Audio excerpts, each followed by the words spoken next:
my only song, and listen closely to what I say. And if you do this, it'll help you some sunny day.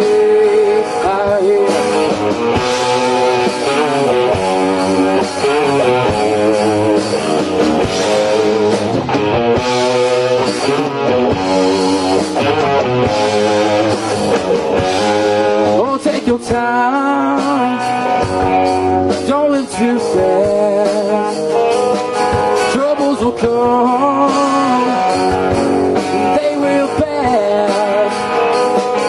But find a woman, yeah, you'll find love. Don't forget, son, there is someone above. And be a simple kind of a man, or be something you love and understand. Baby, be a simple kind of man. Oh, won't you do this for me, son, if you can?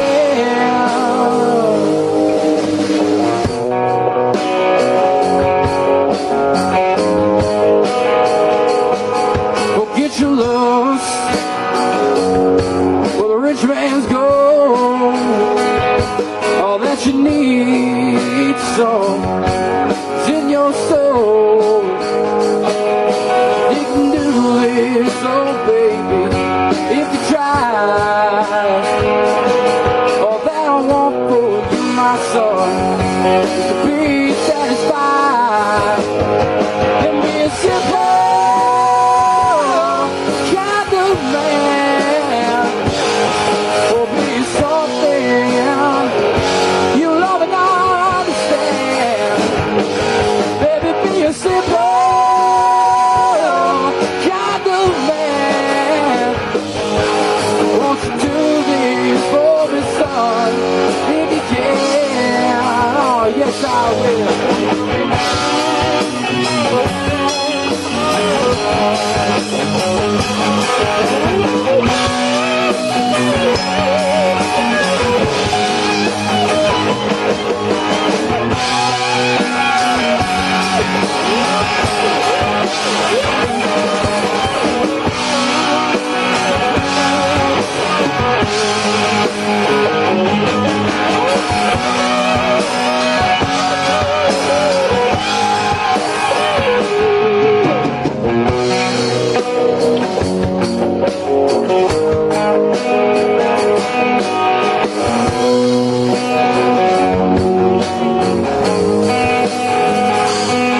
Well, don't you worry,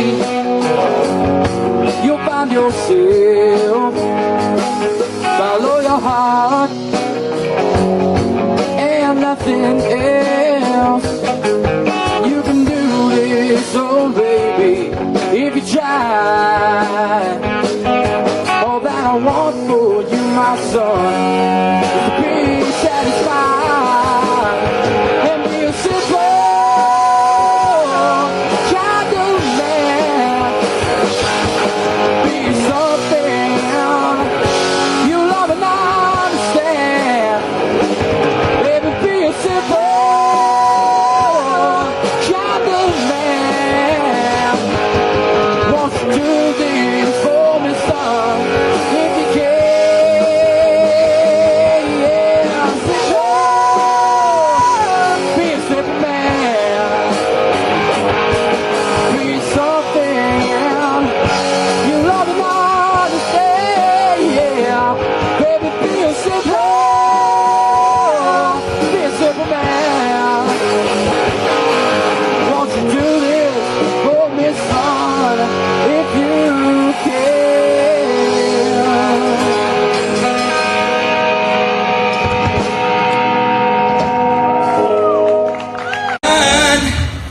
Lay your weary head to rest. Don't you cry no more.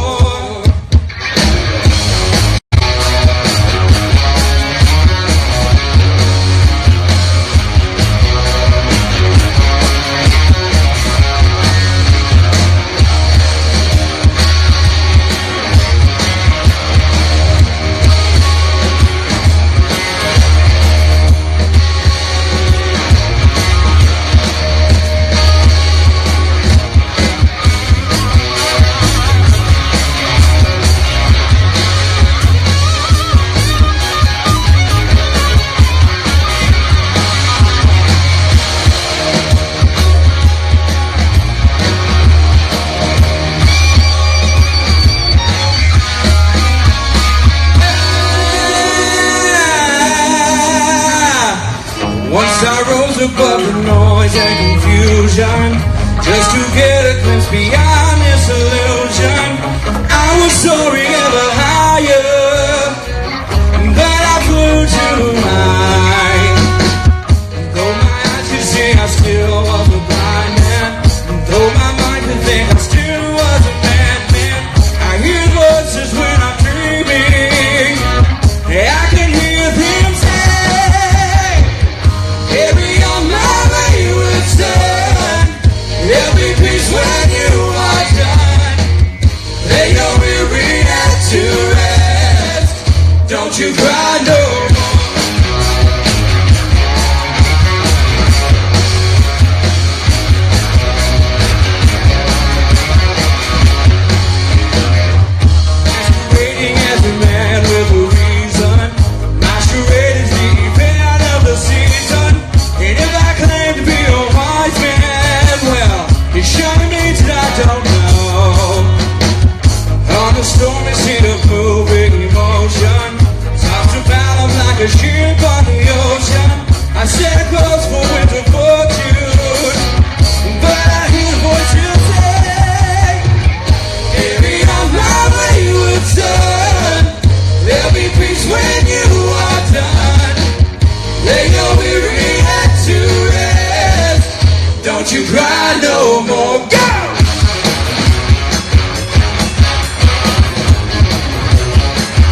just a shot away.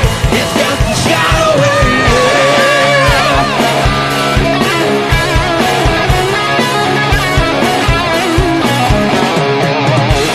I see the pirates sweeping up every street today.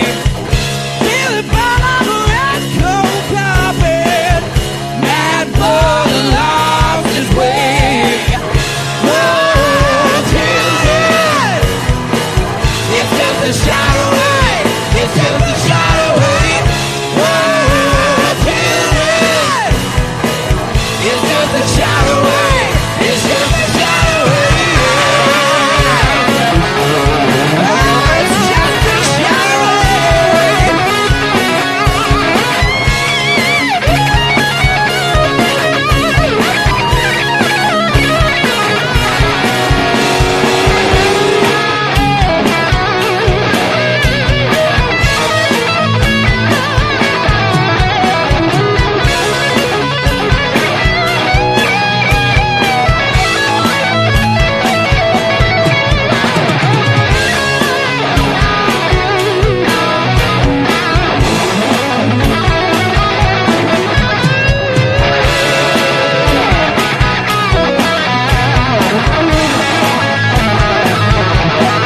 First up on our CSR sponsor video slideshow is Miss Kimberly Scroggins and Scroggins Associates in Corning, Arkansas.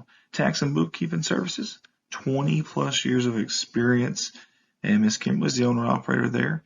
You can call 870-857-3765. That's their office, and ask for her. Ask for Kimberly there if you don't mind. Again, Scroggins Associates in Corning, 20 plus years of service, 870-857-3765. I love Kimberly's photo here.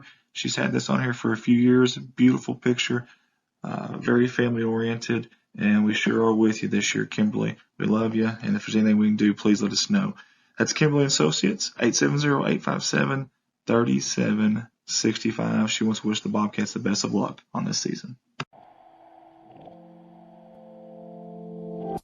Here's a familiar face with us here at CSR. How about Jason Horner and Big Iron Auctions? Jason's been with us since the very, very beginning. I want to say thank you, Jason, for all your support here at CSR. He's your independent sales representative. You can get a hold of him at 870-598-4310. Listing equipment in Clay, Greene County in Arkansas, and Butler and Ripley County in Missouri. Again, that's Jason Horner with Big Iron Auctions, 870-598-4310. Jason wants to wish the Bobcats the best of luck on the upcoming season. Let's give a shout out to Harold Implement Company out of Corning, Arkansas. Harold Implement is a proud supporter of the Corning Bobcats, family owned and operated in Corning since 1946. We are your one-stop shop for all things Polaris, Bad Boy, Ace Hardware, Yamaha Off-Road, and hunting supplies. Again, give them a call, 870-857-3931. They want to wish the Bobcats the best of luck on the season. Harold Implement Company. Midwest Auto Parts has been a family-owned business in the heart of Corning since 1946, when it was established at 301 West 1st Street by Thomas and Bernice George. Midwest has and continues to serve the citizens of Corning and surrounding communities with the dependable parts and service. From auto parts and paint, hydraulic hoses, heavy-duty truck, farm tractor, and power unit parts, Midwest probably has what you need. From 5 generations of former and current Bobcats, Midwest Auto Parts says, go Bobcats. Get a hold of them, 870-857-3084. Let's give a big thank you to Kate Pharmacy out of Corning, Arkansas, multiple time sponsor here with the Corning Sports Report. Located right here off of 500 North Missouri Avenue in Corning. Their pharmacy provides a number of services, including free delivery inside the city limits, very short wait times, compliance packaging options, a convenient drive-through, 24 hours, prescription services, vaccinations, diabetic shoes, and many, many more. Get hold of them at 870-857-6766. They'll wish the Bobcats the best of luck on the upcoming season. Kate Pharmacy.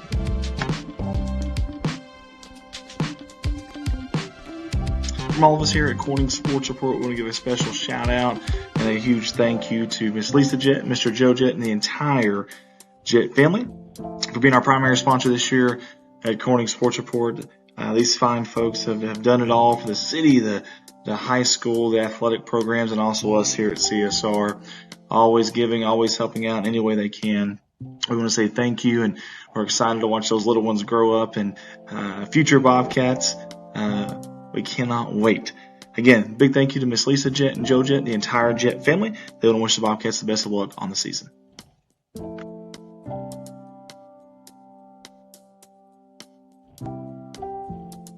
Hands-on Learning Therapy Services out of Corning, Arkansas. We are here for your child. Hands-on services provide speech, physical, occupational, and developmental therapy to children birth through 21 years of age. Our dedicated staff of therapists ensure each child receives the individual attention and quality of therapy he or she deserves. We provide services in the clinics, the daycares, and home settings. You can get a hold of Hands-On Learning Therapy Services at 870-520-8761. They want to wish the Bobcats the best of luck on the upcoming season. Let's give it up for our new sponsor this year, Southern Breeze Heating and Cooling LLC. You see Mr. Wes Dollar and Danny Reed there on your screen. We appreciate those two guys, the owners there. Commercial, residential, whatever it may be, these are your guys. No matter how hot it gets, how cold it gets, you've got an option here. Call Wes at 870-450 3900 or Danny 870-323-2057. They want to wish the Bobcats the best of luck on the upcoming season. I want to give a big thank you to Mr. Kirk Scobie in Shelter Insurance out of Corning, Arkansas. Hey, as your agent, he can help you make sure you get the right coverage at the right price while providing the quality service you expect. Feel free to give him a call to discuss your insurance options today. That's Kirk Scobie at 870-857-3211. It's auto, it's home, it's life, but it's much more than that. Kirk wants to wish the Bobcats the best of luck on the upcoming season. Up next for our sponsors is Old 60 Beauty Shop. Hannah Eddy is a new and proud business owner, fresh out of cosmetology. If you're looking for your new look, check out Old 60 Beauty Shop. Please contact her at 573-776-3981. And for more information, feel free to contact her on Facebook.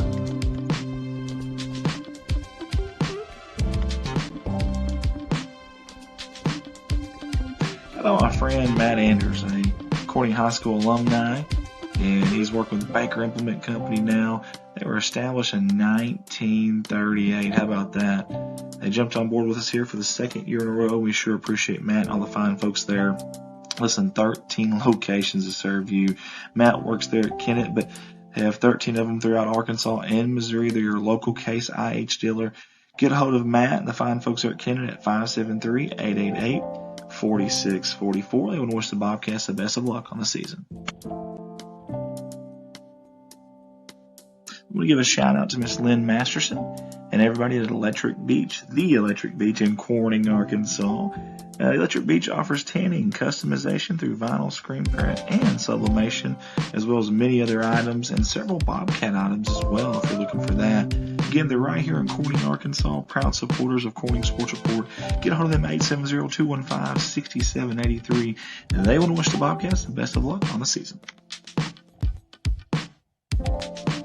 Let's give a shout out to our new sponsor, NEA Veterinary Clinic out of Corning, Arkansas. Hey, NEA Vet Clinic is a full-service animal hospital that welcomes patients for routine medical, surgical, and dental care as well as emergency treatments. Dr. Ginger Seagraves has over 20 years of veterinary experience, including regular pet wellness, diagnosing, and treating severe conditions. Beyond first-rate pet care, they make their clinic comfortable, kid-friendly, and calm so your pet can relax in the waiting room and look forward to meeting our veterinarians. Monday through Friday, 8 to 5. Reach them at 870-857-5050. They want to wish the Bobcats the best of luck on the season.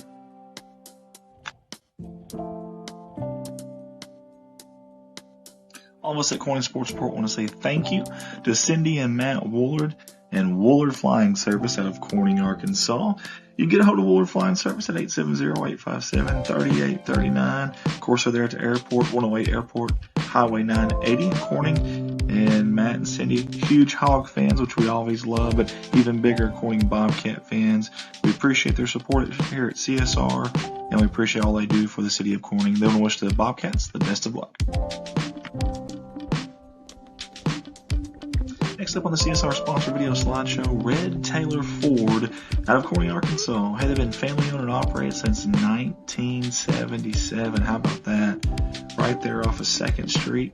Right off the main drag there in Corning, Arkansas. Get a hold of them, 870-857-3516. Red Taylor Ford in Corning, Arkansas, offering new Ford cars, trucks, SUVs, and crossovers.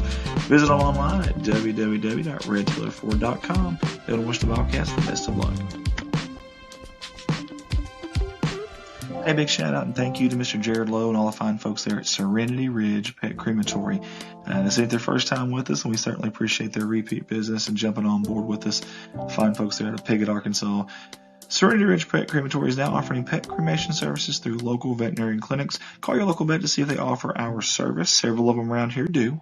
Not just there in Piggott, but several around Missouri and Arkansas. If you lose your pet at home, give us a call at 1-888-286-3469 for arrangements. That's Serenity Ridge Pet Crematory.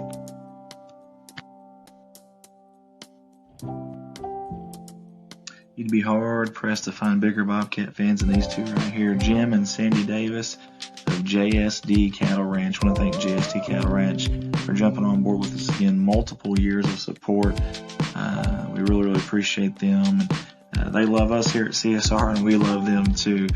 Jim Davis, we appreciate you, buddy, for helping out with this for the third, actually probably fourth year in a row. So thank you so much. JSD Cattle Ranch, go Bobcats. The Solaces, our friends Jerry, Rhonda, and Michael with Solace Grain Bins and S&L Irrigation. We're right there in Corning, Arkansas. Been in business 40 plus years. Grain bins and related accessories, sales, and service, complete irrigation installation. And in 2019, Michael became the third generation to continue to provide these services to their customers. Get a hold of them at 870-857-3086. They want to wish the Bobcats the best of luck on the upcoming season. That's Solace Grain Bins and S&L Irrigation. When your equipment needs service, you can rest easy knowing Legacy Equipment will handle all the heavy lifting. Literally. Purchase a John Deere 1 through 4 Series tractor from Legacy Equipment and you'll receive free pickup and delivery for life. That's right. No trailer, no problem. With Legacy Equipment, you get the convenience of keeping your compact tractor in tip-top shape without having to lift a finger. Just one more way Legacy leads. Find out more at legacyequipment.com.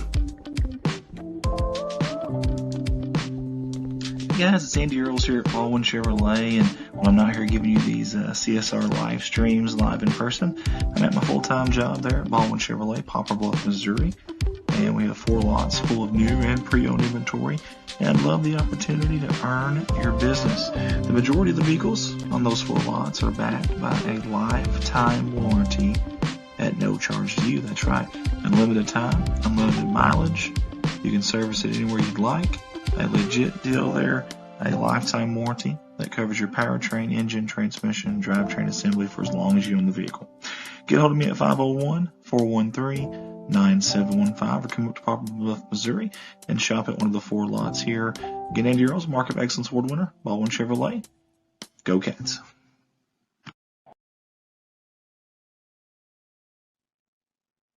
Thank you to the Oaks of NEA in Corning, Arkansas.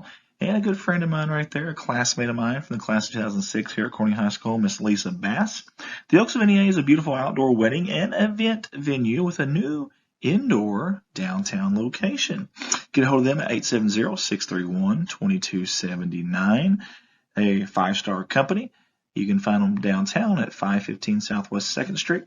That is Miss Lisa Bass and Brian Bass, the Oaks of NEA. They want to wish the Bobcats the best of luck on the upcoming season. Hey, here's a Bobcat right here. I mean, through and through. Bleeds black and gold, Mr. Mike Vincent. We appreciate him and his company's sponsorship each year that we've been in business here at CSR. Hey, what does Mike do? Let me tell you what he does. He's a full-time certified public accountant, tax planning and preparation, accounting and bookkeeping services. He's local, homegrown business, and him and his clients, they get to know their clients and their needs. Years of experience helping out the clients and have a long track record of stability and loyalty. Their goal is to help their clients meet their goals.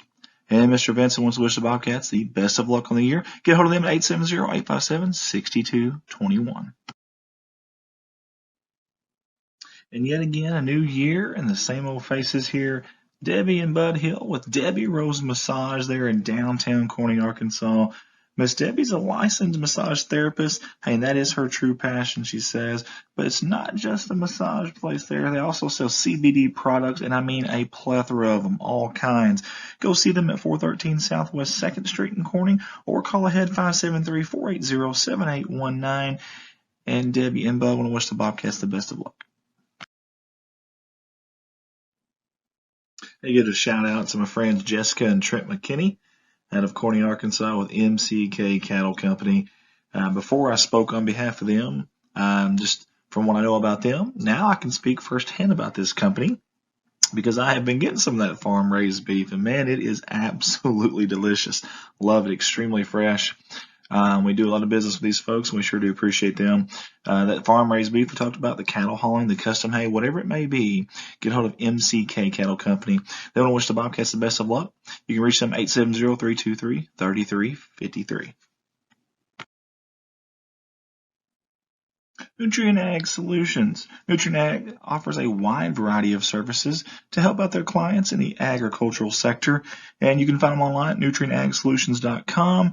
And more locally here, we love our man James Varvel. Big thank you not only for what you do here with us at CSR with the sponsorship and Nutrient Ag Solutions, you always spearhead that, but all the volunteer work, the time that you put into different programs in the city of Corning and the athletics. James, we appreciate you, buddy. Nutrient Ag Solutions, go Bobcats.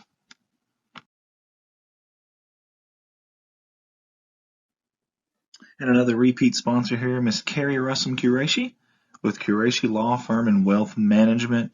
We sincerely appreciate Carrie and all the support she has given us over the years. They're helping families and small business owners protect their wealth and loved ones. You can get a hold of them at 870-275-4304. Again, that's 870-275-4304. I want to wish the Bobcats the best of luck on the upcoming season. Let's get up for Carter Cox Seeds out of Noble, Arkansas, and our good buddy Michael Smith out of Corning, Arkansas, for their great support here at CSR year in, year out. They're there behind us. They're also in a highly productive, irrigated, quality seed area of northeast Arkansas. They distribute in an area from central Arkansas to southeast Missouri. It's a wide range. Proprietary and public groups, 4, 5, and 6 varieties, soybeans, rice, wheat, corn, and milo seed. Get a hold of them. 870-259-3231. Thank you, Michael Smith. Thank you, Carter Cox Seeds. They want to wish the Bobcats the best of luck. First Choice Healthcare, revolving around you. We want to say thank you to First Choice Healthcare out of Corning, Arkansas for their continuous support of Corning Sports Report. Hey, go by there and see them. And they do accept walk-ins over there at 1300 Creason Road in Corning, Arkansas. Or you can call ahead and schedule an appointment at 870-857-3399. Their hours of operation Monday through Friday, 8 to 5. They do have extended hours on Saturday, 9 a.m. to 4 p.m. Again, that's First Choice Healthcare, revolving around you.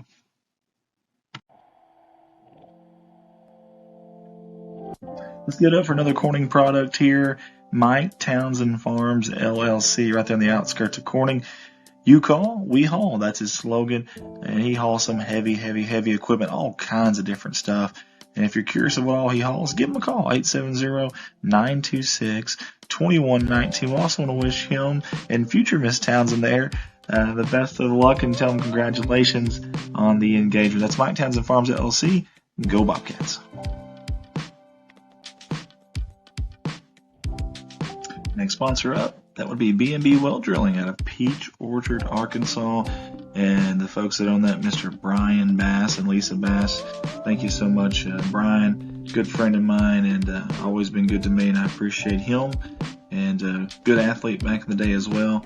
Hey, for all your well drilling needs, get a hold of this man right here, 870-215-3808. Again, that's Brian Bass with B&B Well Drilling out of Peach Orchard, Arkansas, 870-215-3808. Want to wish the Bobcats the best of luck on the season.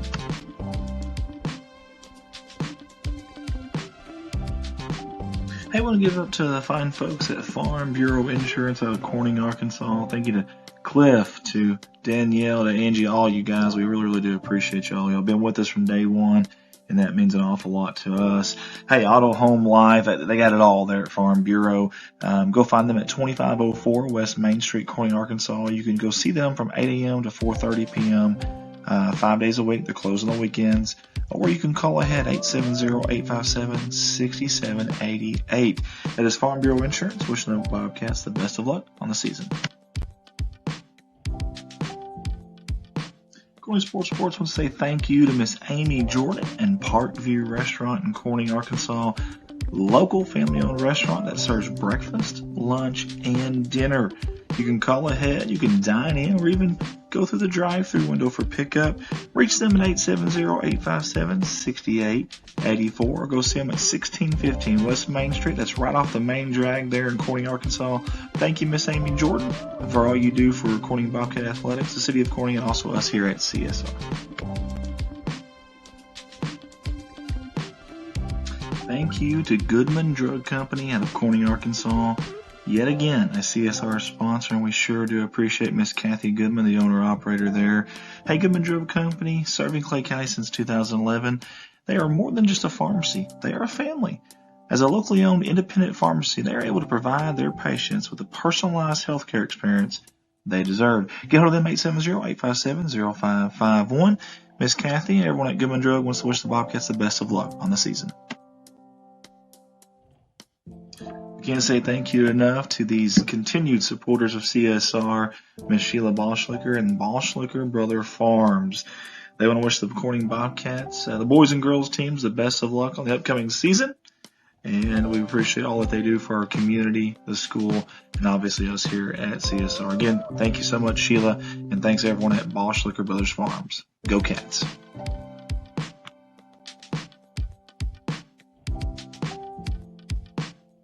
Thank you, Mr. Zach Brown and Zach Brown Farms on the road to success. And we want to wish him and Shayna the best of luck. They're expecting a newborn baby not too long down the road. Congratulations, guys. We also appreciate your continued support, not just with us here at CSR. We also recognize you guys support the town, the community. They're big in certain events there in the community as well, so we really do appreciate that. But again, let's give it up for Zach Brown Farms on the road to success. They want to wish the Bobcats the best of luck on the season. Everybody at Corning Sports Report wants to say thank you so much to everybody at Watson Oil Company right here in beautiful crime-free Corning, Arkansas. Obviously a fuel supplier here in Corning, but more than that, especially to us, they have been behind us 100% from day one, and we really, really do appreciate it. I love the family photo too. That's awesome. Tight-knit group there, and I see some athletes in that photo too. You can find them at 406 Southeast 1st Street, right across the tracks there in Corning, Arkansas. Or get a hold of them at 870-857-6366. They want to wish the Bobcats the best of luck on the upcoming season.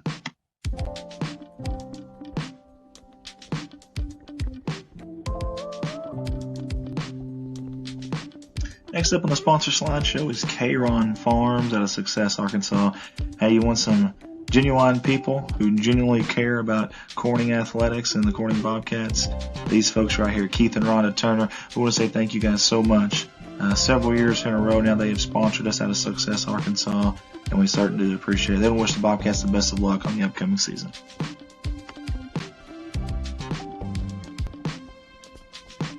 How about Wiedemann Farms in Corning, Arkansas? I want to say thank you to Larry and Miss Mary Wiedemann and for all they do for us here at CSR. They've sponsored us since day one and have not wavered. They've been there through and through. You can find them at 561 County Road 131 there in Corning. And I know Miss Mary, I can't find a bigger Razorback fan than me, or a Bobcat fan, maybe in the whole town, than Miss Mary. I want to say thank you to both of you guys for your unwavering support. And they want to wish the Bobcats the best of luck on the season.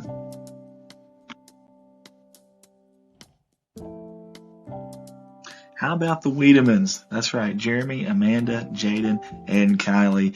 Extremely good to us here at Corning Sports Report, and always very supportive of not only the Corning Bobcats, the high school, but also the city of Corning as well. A star-studded MVP type of family here. Love their graphics here. Big thank you to Amanda for always helping us out with this and always answering any questions that we may have. Always supported us since day one, and it does not go unnoticed. The Wiedemanns wants to wish the Bobcats the best of luck on the upcoming season.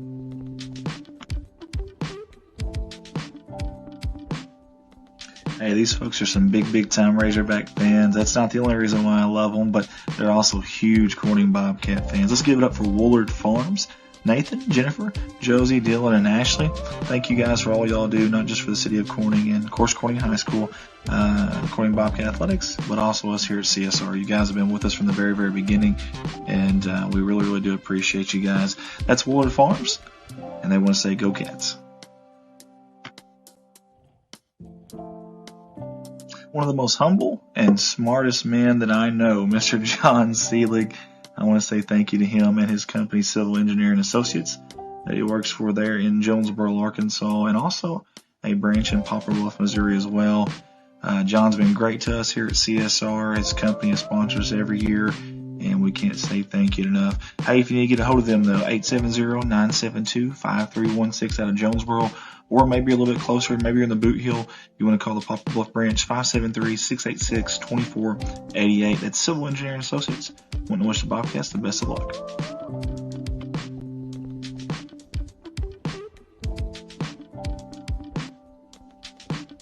Yet again, the same name, same faces here, Jerry and Linda Turner for Jalen Farms. Thank you guys so much. You're always so nice to me. You've done this every year with us, and it means a lot to us, the support you give us here at Corning Sports Report. They don't ever care what we say about them or what it is. They just want to support us, and that means a lot. So let's give it up for Jalen Farms, Jerry and Linda Turner. They want to say, go, Cats, go.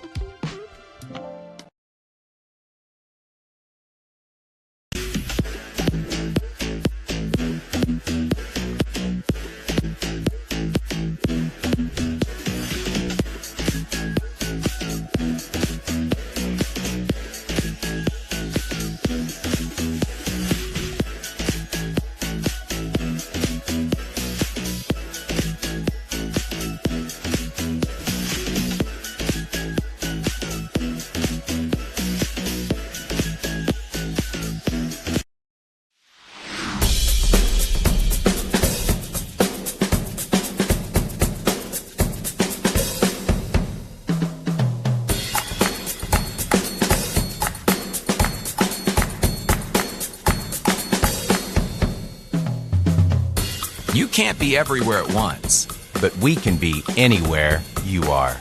The Anywhere app by First National Bank. Putting you first, always.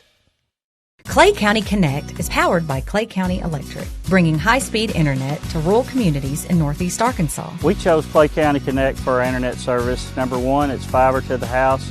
Number two, the great local service they provide. We still have local service people right here in our community servicing us when we have trouble. Plus, we have a local office we can walk into anytime and talk to people from our area. For more information, give us a call at 870-202-1990. For 85 years, Clay County Electric has powered our community with a legacy of excellent service. And now you get power and connectivity with the same great service you've come to expect. Clay County Connect brings the world to your fingertips with reliable, affordable, high-speed broadband internet. The best part? You get the same great local service that has defined us for decades. To learn more on how we can best serve you, visit us online or call 870-857-3521. Hey, a big shout out to Farm Service Incorporated here in Northeast Arkansas out of Corning and Noble. We appreciate them jumping on board with us here at Corning Sports Report. At Farm Service Inc., we strive to provide advanced agricultural technology with quality personalized service right here in Northeast Arkansas and Southeast Missouri. With our selection of brand name products and service technology, you can count on us to help your profits grow. They also want to mention they sell fertilizer, chemicals, seed, farm supplies, fuel, and offer custom application. Farm Service Incorporated want to wish the Bobcats the best of luck on the season. Malone Custom Designs in Corning, Arkansas should be your first stop for everything personalized and customized. They offer laser engraving on several types of items, but they also offer banners, signage, business cards, stickers, trophies, awards, caps, photography services, and more. Jay and Stephanie Malone would love for you to stop in their store at 310 North Missouri Avenue and check out their selections. Whether you are looking for custom marketing items or a gift for that special someone, give Malone Custom Designs the chance to make your day.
and listen closely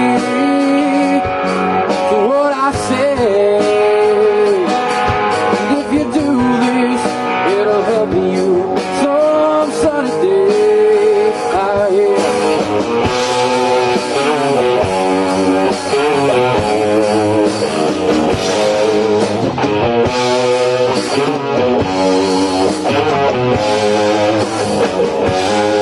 Oh, take your time, don't live too fast. Troubles will come, they will pass.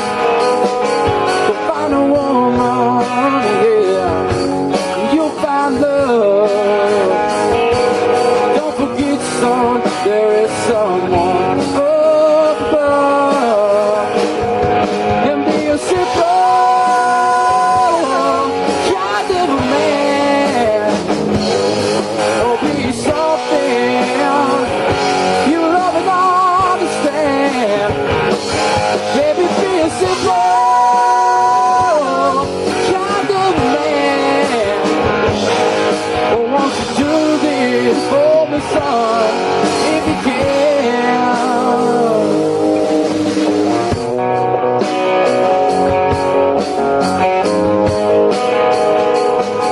Forget your lust for the rich man's gold. All that you need, son, is in your soul.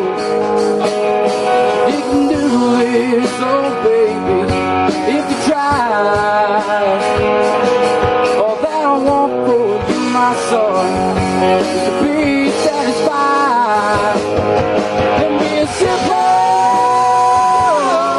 kind of man, or be something you love and understand.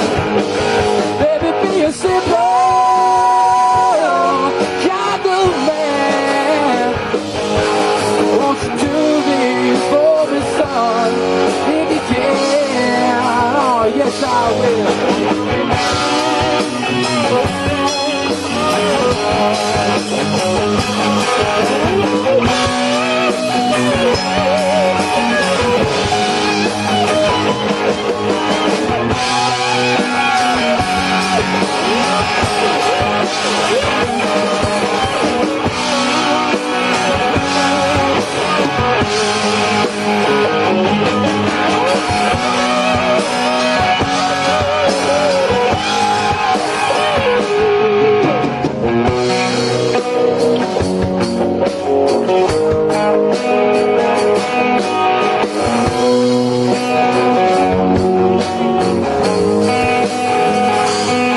Well, don't you worry,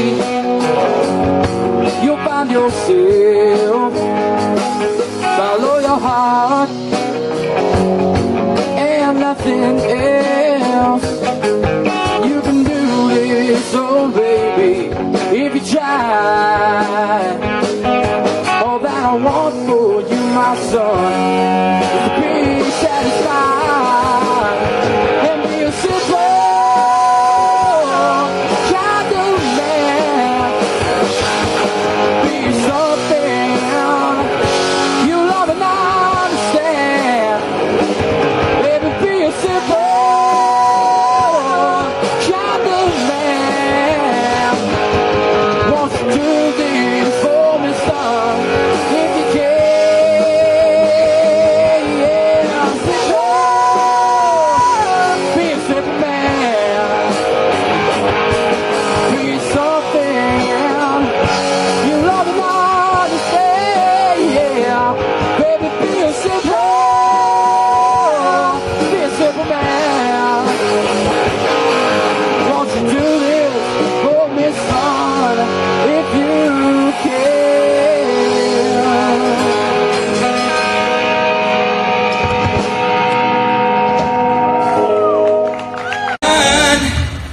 Lay your weary head to rest. Don't you cry no more.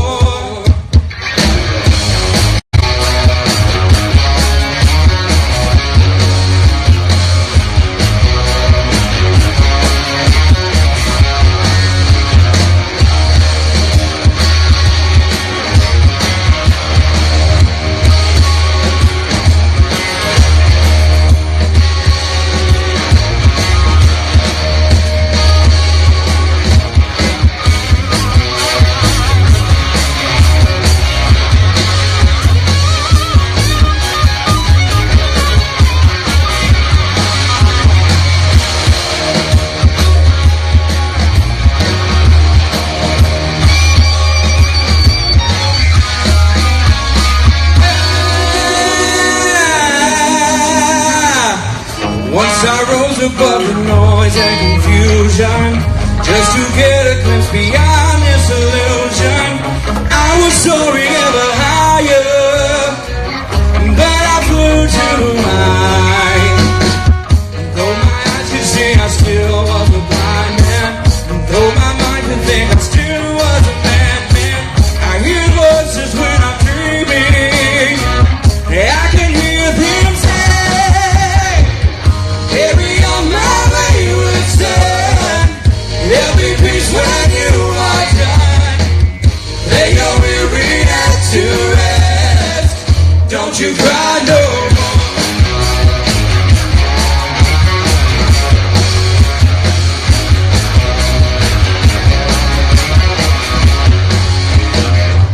Masquerading as a man with a reason. Masquerade is the event of the season. And if I claim to be a wise man, well, it sure means that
to Corning Sports Report's live coverage of a unique event, a multi-game live broadcast here on CSR. We're live on Facebook, live on YouTube, live from, I forgot the sign. Puddle Duck Lodging. Thank you, Is it guys. Puddle Duck or Duck Puddle? Hey, what a beautiful I'd get up place and get this it for you, is. but It really is. It's awesome. Awesome with a capital A, baby. that's right. If you have any family members coming to town or duck hunters, look this place up and give Kenny and Danielle a call. This is overlooking a beautiful place out here. This is nice. Extremely cozy. Several rooms. They've got 6 bedrooms. As a matter of fact, when we get to halftime of all these games that we're clicking in and out of, we'll actually take you with the camera out and kind of show you everything. But beautiful, very spacious, like you said. Love the opportunity to fish right out your back door. That's awesome. I'm about to fall asleep from supper. I know, that was pretty good, wasn't it? Yeah, it was. You can polar plunge if you want to off the deck. 62-degree water. Is that the temperature? That's what Kenny said, 62 degrees. Hey, the attire tonight. Of course, we've got overalls. Old man radio. We've got Patrick Swayze. We've got a big gut. we got a youth medium shirt. Oh my, Mark! What did you do? I had to cut him out of my Jeremy clothes. He changed shirts. Mark had such a neat shirt on that we were excited to show you. I didn't want him to get me and Jeremy confused. Oh, okay. I got That's you. what it was. I I don't got think you. we got to worry about that. How much are you benching now, Mark, these days? What are you pumping now? About 350. I thought so. Okay. I could kind of tell. Jeremy picks that up with no one way. hand. Hey, so much to talk about. Here's what we're going to do tonight, guys. We're going to take you live into a few games. We're not going to sit there and stay on a game forever. We're not going to do that because that's not fair to the people that are streaming it. But we'll also give shout-outs to those folks who are streaming it so you can find out where to watch it. Several games that we're going to tune in and out of. But we're also, of course, we are Corning Sports Report. We're going to recap the Corning Bobcat regular season, talk about a little bit of statistics for the individuals, for the team, offense, defense, everything. Also, at 8 o'clock sharp, so here in an hour, we are going to have – someone said for me to turn my mic down. No, I'm perfect, whoever said that. I'm never off. Actually, I don't even know which one's mine, so I have to figure that out.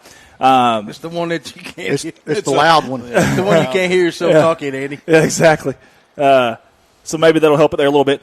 But at 8 o'clock sharp, we're going to have Coach Shelton. Head Coach Farrell Shelton's going to be on with us Here, you need to get tonight. No, we're good. Don't worry about it. I don't talk loud. Do what? I don't talk loud. You are kind of quiet. I am. I want to hear you get excited tonight. Oh, no, I don't know. I don't ever get excited. All right, Subiaco just scores a touchdown. You're a Subiaco fan all of a sudden. Woohoo! Okay, that's good enough. That's good enough. Go Trojans! Super Trojan Power, by the way, STP. That's Super Trojan Power. that's their moniker. Hey, I like it. Everyone has their thing, right? It's different, but hey, I think STP. somebody else uses that same motto. Looks like it's senior night tonight in Genoa Central. Yeah, you guys can't see that right now, but we're about to take you to that here in just a second. It is senior night. But what we want to do first, though, we are Corning Sports Report, so we're always Corning first.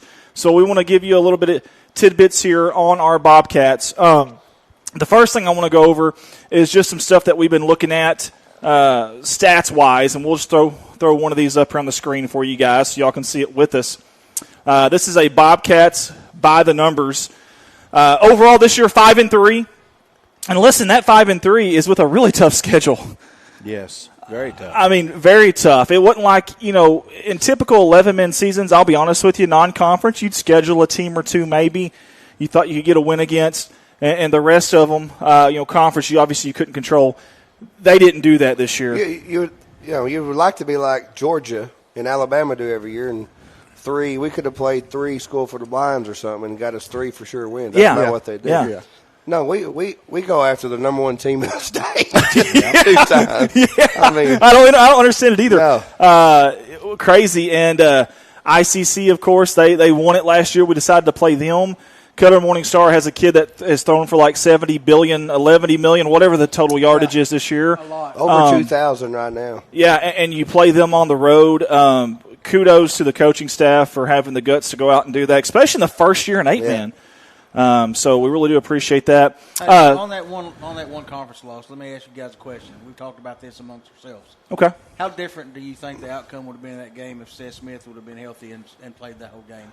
I'll lead off here. I don't know if the outcome as far as the win-loss column would have been different, but I guarantee you the game flow, the ebb and flow of the game, and the scoring margin would have definitely been different. When you're one-dimensional, it changes everything. I don't know if you noticed it last week, but when Seth Smith is in, this is a completely different offense. And keep in mind, our backup quarterback wasn't even there until halftime. We had a wide receiver playing quarterback for a whole half. Right. Look, my thing is the mentality of the guys when they come out. They knew all week Seth wasn't going to be there, but you could tell when they come out the energy wasn't there. I mean, that's their leader that's in the field. He dressed out. I'm going to give him. He dressed out knowing he could, but that's their leader over there setting them. I mean,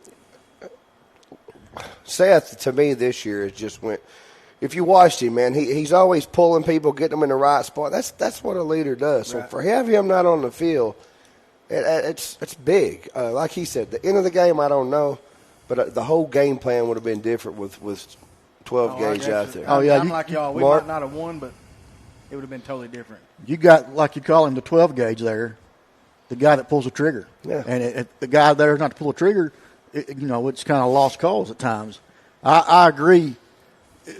Mentally, I don't think we was prepared because we didn't realize at that point how important Seth was to the ball game. Hey, the mentality that night seemed to me like the second time we played Rector.